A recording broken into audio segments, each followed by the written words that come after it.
Hi, I am Dr. Kim Sage. I'm a licensed clinical psychologist. Welcome to my channel. I'm so glad you're here. I'm doing a little series. I like to do little series. You're probably realizing that if you clicked on my channel at all, because I like to kind of go into deep to each topic so that you really emerge from this topic, not just scratching the surface, hopefully, but you start to understand things in a deeper way. And so this week or so, we're talking about what it feels like when you're raised by more narcissistic type parents and how that plays out in your relationships now, but how that has impacted you is the core. I think we talk a lot about dating and marrying narcissists, but we don't talk enough about narcissistic parents. And I believe with all of my heart that the majority of people just don't wake up from a generally secure childhood and choose narcissists. And if they do, they tend to extricate themselves. Because I truly believe that the majority of people who were raised by generally stable families, I don't mean stable in the way that like perfect, but I mean like parents who generally attune to them, don't tend to choose and stay with narcissists or untreated borderline or really wounding type partners.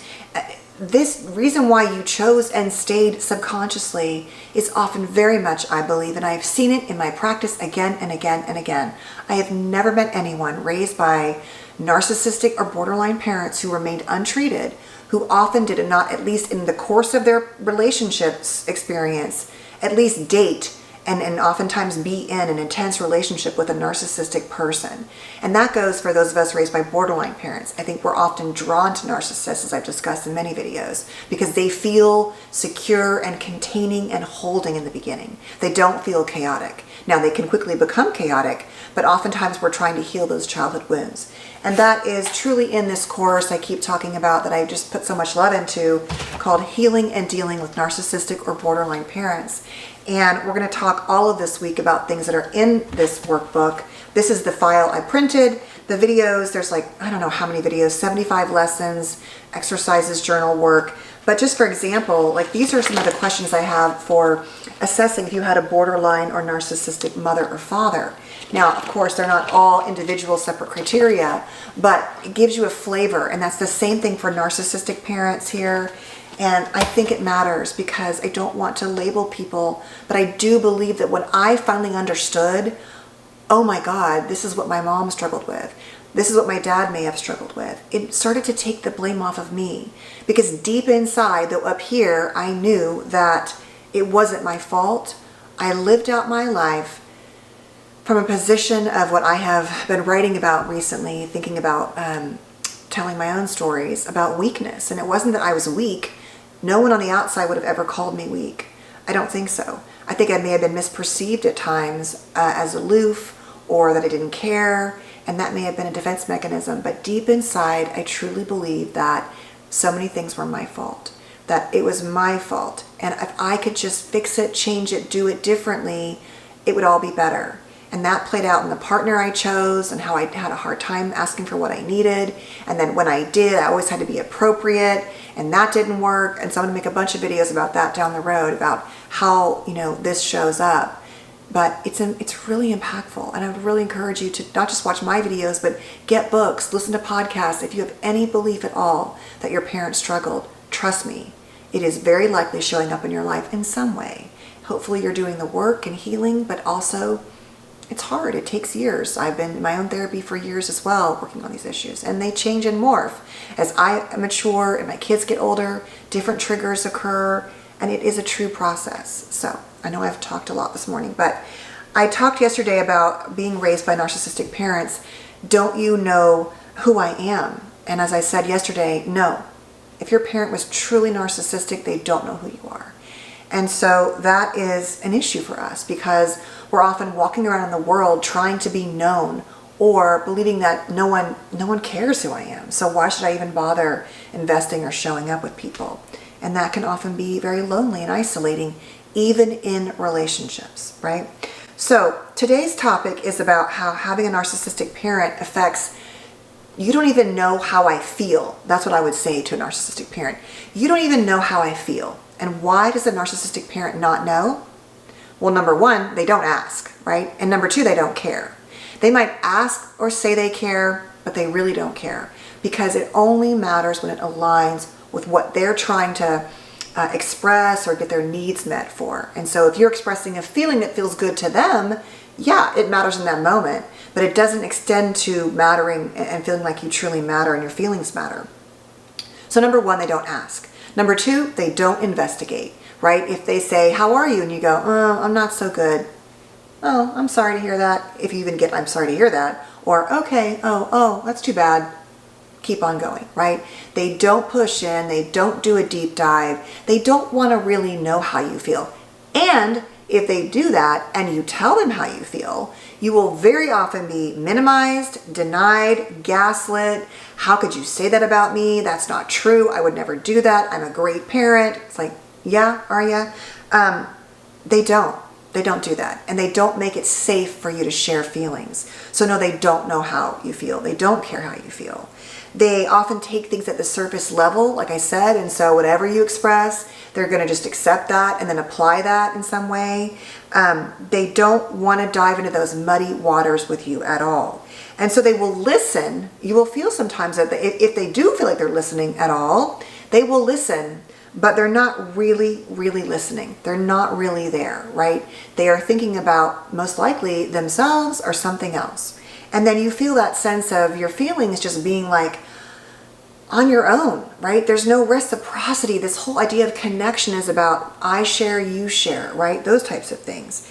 And so they will at times, even when you're struggling or depressed or anxious, tell everyone else you're doing great because they don't want to be asked or dive in, or they actually think you're fine because they don't really know. And they might give you advice about how to deal with your feelings or your career or your goals or your dreams, but that's not grounded in any real basis for who you are and how you really feel. And so what ends up happening is there's often this vacancy inside about feelings. There's a shame and a blame on yourself because they have, minimized and denied. A great example is as children is that a kid, let's say, will have an experience with a parent time and time again, and then but not know how to put language around it. And then let's say they watch videos or TikToks or they go to therapy and they try to tell the other narcissistic parent how they feel. Doesn't go well, right? They very quickly learn that your feelings are invalid and they don't matter. And so it can be really hard to start unpacking those feelings, especially if, let's say, you had a narcissistic parent and the other parent seemed so much better because they weren't a raging narcissist, but they basically enabled this other parent and were also a victim of the parent. And so they could not provide for you a safe, stable place for you to share your feelings. And so you often will leave interactions with a narcissist thinking like, I don't even know what just happened, but you have no idea how I feel. Even if, like I'm saying, even in a marriage or relationship where you had a whole conversation and it feels like you connected and you swear that they did, when you ask those things to change, Bella's having a nightmare again. They don't change. They don't change. And so the outcomes are often raging anxiety, right? Often goes back to hypervigilance, trying to manage and mind and mood read, especially if they were, which is often common, very rageful. They walked on eggshells, or you had to walk on eggshells, I should say. If they were a parent who, never really allowed you to express something. When you cried, you were sent to your room. You were told you were a crybaby. You were told to suck it up. A lot of people will say they were yelled at and punished for having emotions with narcissistic parents. And it was like, stop crying. What are you doing? Right? Complete minimization. And so you often feel all this like tornado of emotions inside, but don't know what to do with it. And yet you often also feel responsible for their blame, their anger, their shame. And you internalize that because kids are often, as we've talked about, not often, they are egocentric in the beginning. They believe that if things are bad, they are bad, right? If a parent's mad, it's about them. Now, a child won't say, well, it's my fault. Like I used to struggle when I would, in early psych classes, talk about, when this happens, a child believes it's their fault. And if you'd asked me as a child, when your dad rages at you, do you think it's your fault? Like deep down inside, it's about your badness? And for years I would have said, no, I don't. It's, him. He has a hard time managing his feelings. Or he's rageful, whatever. But it's like, as I've said in other videos, it's like by osmosis. Because both of my parents really were eggshell type parents, I did not choose, I never had raging partners who yelled at me. I mean, for the most part, no. But I chose partners who didn't value at times who I was. And so that's where it showed up, right? That's where the I am bad. It was reflected in how I brought my value and what I believed I deserved in relationships. And so I took a lot of things for a long, long time before I started to realize that, okay, I am speaking up, but I'm still taking it and they're still not changing, right? So it becomes like, it's like a part of your skin that you can take on. And so that's a problem, right? If you deep down believe, even though up here you're like, no, I know it's not, I know it's not my fault. I always tell my patients, in your heart space, it feels like it is. And so that's where the work has to be done. And so you never really feel validated. And so you struggle to feel validated in relationships, to honor your worth. And you might struggle to validate others, right? Because it wasn't modeled for you. And so you live in this little cocoon of feeling very deep, intense emotions or anxiety or needs that you want to express, but never really knowing how to do so. You don't even know how to tell people how you feel. That can be an issue. Or it just all comes pouring out, right? It's like a volcano.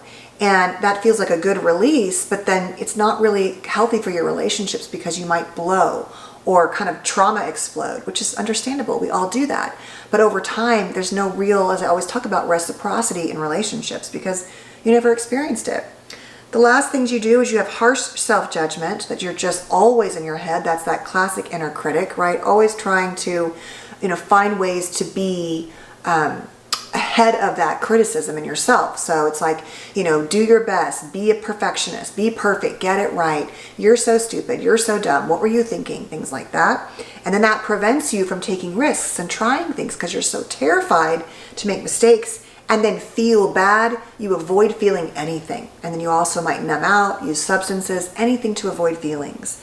And then lastly, we're often actually feeling a lot of unexpressed grief and rage that we don't know how to deal with. And so our anger, because let's say if in our homes, anger was bad or it was extreme, or we're just walking around with these like little broken hearts. I was just discussing with my therapist the other day, how we were talking about how I have a lot of grief of my childhood and my adulthood, frankly. And so sometimes that grief from childhood kind of mixes in with my grief in adulthood, and it's hard to separate out what's really going on. And so same thing around anger. Was not allowed to express anger with angry parents. No, thank you. And that did not play out in healthy ways in my adult relationships either, in my friendships, in my self-advocacy, in relationships. And so I've had to do a lot of work on that. I'm a lot better at dialing into my, though I live in California and have since I was 23, my Texas, my southern self is in there. My kids will laugh sometimes, but she's in there. But it's hard sometimes to bring her out and feel like she's entitled to be angry. So trust me, you are entitled to be angry too. You are. It's just what you do with it and how you deal with it that matters. So what can you do, right? So the thing to start with, this video is so much longer than I thought it was going to be, but I have a patient soon, so I'm probably going to start talking even faster. I know you guys love it when I do this. I stopped editing these parts out because I just wanted to show you that I don't know what I'm doing in terms of not talking fast either sometimes. So I hope it is, one person said that they thought it was funny. And so, yeah, I don't know if it's that funny, but it is who I am. Okay. I had one, actually someone posted one time, do you think you have mania? And I was like, what? Have you never met someone who talks fast? Okay, my brain is just going really fast. You just need to keep up. Okay. All right. So where do I feel things in my body? I know it's the classic therapist thing. Where do you feel that in your body? But it's true. Sometimes people that don't know how to feel things, we teach them to notice, oh, my heart's pounding. Oh, my face is red. Oh, my chest feels tight, or my neck is stiffening up, or my stomach feels weird. And so that's anger or sadness or fear, whatever it is, that can be emotion. And so trying to learn how to connect to your body through mindfulness practices, yoga practices, progressive muscle relaxation, all of those are also in my course, just saying, but you can Google them and find them anywhere. Body work, Google places to find, connection to your body and yourself. What emotions might I be feeling right now? So I will ask patients sometimes, well, what do you, it's like, it almost sounds like a cliche, but what do you feel about that? And they'll say, I don't know. I'm like, okay, well, what do you think a person in this situation might feel? And that can sometimes be like, oh, they would feel mad. It's like, yeah, they'd be mad. That makes sense. And so work on acknowledging and learning how to regulate and not regulate. Let me go back to that. Learning how to identify your own emotions, then learning how to express them. Certainly emotional regulation is important, but that is not part of this topic, so I'm getting off track. And then ask yourself, how do I respond to others, to their emotions? Do I tend to shut them down? Do I tend to minimize or deny or invalidate? Or do I tend to dive so deeply that I get kind of enmeshed with people and I don't have a good boundary between me and them and their feelings, and I take on their feelings? This is a really important skill in therapy, being a therapist. You cannot take in every single feeling all of the time of people. You wouldn't be able to work. So it's hard though, because you're human and I'm human. And so developing skills and tools we are taught in therapy. But if you're not a therapist, then you're not maybe taught how to do that. Right? So work on your anger and grief expression, allowing yourself to express grief and anger, allowing yourself to deal with it in others. And lastly, creating some kind of mantra like, no feeling is bad, and all humans have complex feelings. And so giving yourself some language, some words, maybe doing some butterfly tapping when you start to judge yourself, that it's okay that you feel that way, you're allowed to feel that way, you're a human, right? Just honoring it within you, but not letting yourself shut down what you feel. Getting a journal, maybe you write it there. Maybe you're in your car. I've loved to be in my car. I used to do this a lot, where I would just get mad at someone and just say it in the car out loud, because I couldn't do it at home, but it felt good. It feels good to purge it out sometimes, right? So it's about honoring that you are allowed and entitled to feel these feelings, that no feeling is a bad feeling. It's just about the fact that you have them, and you don't have to be defined by those feelings or live in them every single moment. Those are other skills you can learn. But the bottom line is that you are complex, and two things can be true at once. You can love a parent and hate them. You can love your kids and be really angry at them at the same time, right? You can be sad and heartbroken and still powerful and successful and strong and loving and capable.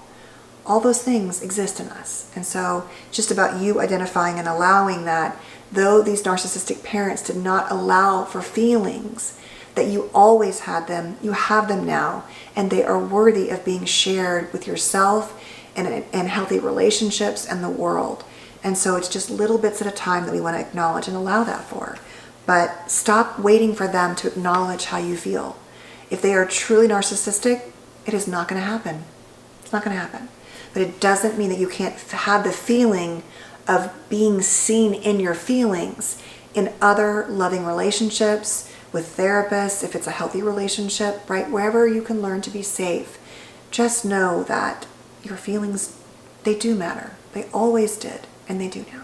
So thank you so much for being here. Please don't forget to subscribe and click the bell if you want to get notified of when I post new videos.